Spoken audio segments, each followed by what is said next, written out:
حضرت فضیل بن ایاز بہت بڑے بزرگ گزرے. جوانی کا زمانہ تھا تو ایک خاتون سے آشنائی ہو گئی، محبت کا ربط قائم ہو گیا. تو ظاہرہ جوانی مستانی ہوتی ہے اور جنون کا ایک شعبہ کہا گیا ہے جوانی کو، اور پھر دل میں اس طرح کے رجحان پیدا ہو جائیں تو پھر وہ جنون کئی گنا بڑھ جاتا ہے. تو اس کے ساتھ وقت طے کیا اور اس کے ملنے کے لیے بے تابی کے ساتھ ان گھڑیوں کا، ان لمحوں کا انتظار کرنے لگے. خیر جب وہ وقت آیا تو اس کے گھر کی طرف چلے اور اس کے گھر کی دیوار پھلانگنے لگے تھے کہ ساتھ والے مکان سے کسی قاری قرآن کی تلاوت کی آواز کانوں میں پڑی. اور وہ پڑھ کیا رہا تھا، الم یان للذین آمنوا ان تخشع قلوبهم لذکر اللہ وما نزل من الحق. کیا اہل ایمان پہ وہ وقت نہیں آیا کہ ان کے دل اللہ کے ذکر اور اللہ کی یاد، اس کی محبت میں تڑپ اٹھیں اور وہ خوف خدا میں مبتلا ہو، اور جو نازل ہوا قرآن، اس قرآن کی محبت میں اس کے دل میں خشیت پیدا ہو. بس یہ کانوں میں پڑنے کی دیر تھی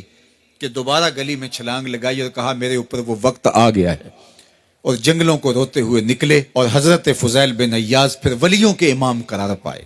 اس آیت نے ان کی زندگی بدل دی. کسی کی 30 سال، کسی کی 40 برس، کسی کی 50 سال، کسی کی 60 سال زندگی یہاں موجود لوگوں میں سے کسی کی اس سے بھی زیادہ اور کسی کی کم.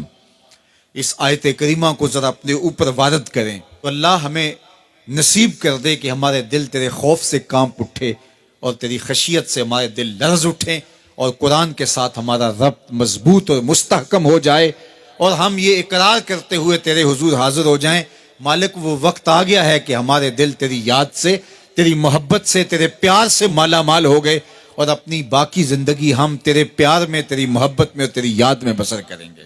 حدیث پاک میں آتا ہے کہ اگر کوئی شخص اللہ کے خوف سے رویا اور اللہ کے خوف سے رونے کی وجہ سے اس کی پلکوں کے بالوں میں سے ایک بال کی جڑ گیلی ہو گئی تو قیامت کے دن وہ بال کھڑا ہو جائے گا، اللہ یا تو مجھے نکال لے یا اسے جنت عطا فرما دے. تو اللہ جل شانہ اس بال کو تو آنکھ سے نہیں نوچے گا، بلکہ اس شخص کو اللہ جنت عطا فرما دے گا. اللہ اکبر. گناہگار کی آنکھ کا پانی اللہ کے غصے کی آگ کو ٹھنڈا کر دیتا ہے. اس لیے ہمیں رونے کا کہا گیا، فَلْيَضْحَكُوا قَلِيلًا وَلْيَبْكُوا كَثِيرًا.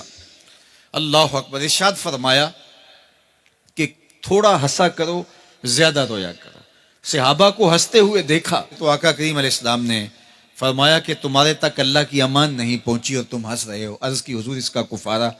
تو فرمایا اس کا کفارہ یہ ہے کہ جتنا ہنسے ہو اتنا ہی تمہیں رونا پڑے گا. میں اور آپ ذرا اپنی زندگی پر غور و تدبر کریں. ہماری زندگی میں ہنسنا زیادہ ہے یا رونا زیادہ ہے؟ سویر سے لے کر شام تک کہے زیادہ ہیں، ٹھٹھے زیادہ ہیں، مذاق زیادہ ہیں، لطیفے زیادہ ہیں، یا عبرتیں زیادہ ہیں؟ تفکر زیادہ ہے، تدبر زیادہ ہے، سوچ بچار زیادہ ہے، یاد الہی میں تڑپنا زیادہ ہے، آنکھوں سے یاد خدا میں بہنے والے آنسو زیادہ ہیں، یا غفلت سے پھوٹتے ہوئے کہے زیادہ ہیں؟ مجھے اور آپ کو اپنی زندگی کا ضرور محاسبہ کرنا چاہیے. ٹھٹھوں سے، مذاق سے ہماری مجلسیں بھرپور ہوتی ہیں. ہم دن میں جتنا ہنستے ہیں کیا اس کا 10واں حصہ بھی ہم تنہائی میں بیٹھ کے اللہ کی یاد میں روتے ہیں؟ اگر ایسا ہے تو مبارک ہو، اور اگر ایسا نہیں ہے تو اللہ سے آنسو مانگو، اللہ سے درد مانگو، اس کی یاد میں رونا مانگو، اس کے ذکر میں تڑپنا مانگو، اس کی محبت میں بے تابیاں مانگو، آنسو مانگو، سسکیاں مانگو. تڑپنے پھڑکنے کی توفیق دے، دل مرتضی سوز صدیق دے. اس کے حضور عرض کرو کہ مالک ہمیں تڑپ دے، ہمیں سوز و گداز دے، ہمیں کیف و سرور کی دنیا نصیب فرما دے، ہماری آنکھوں کو آنسوؤں کا جمال عطا کر دے.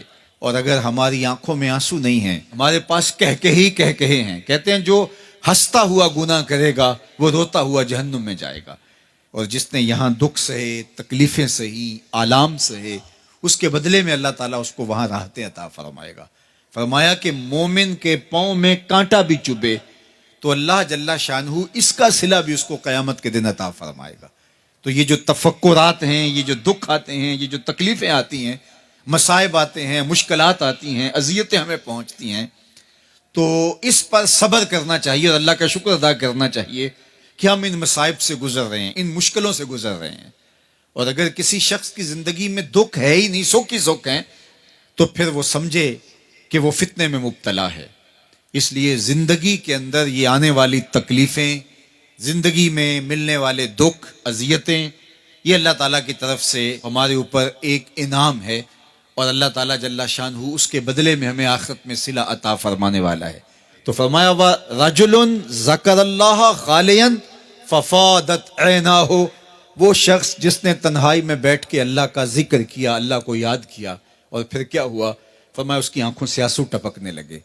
تو میرے اور آپ کے آقا و مولا نے فرمایا قیامت کے دن جب کوئی سایہ نہیں ہوگا، یاد الہی میں رونے والے کو اللہ اپنے عرش کا ٹھنڈا سایہ عطا فرما دے گا. تو یہ رونا بہت بڑی دولت ہے، یہ بہت بڑی سعادت ہے.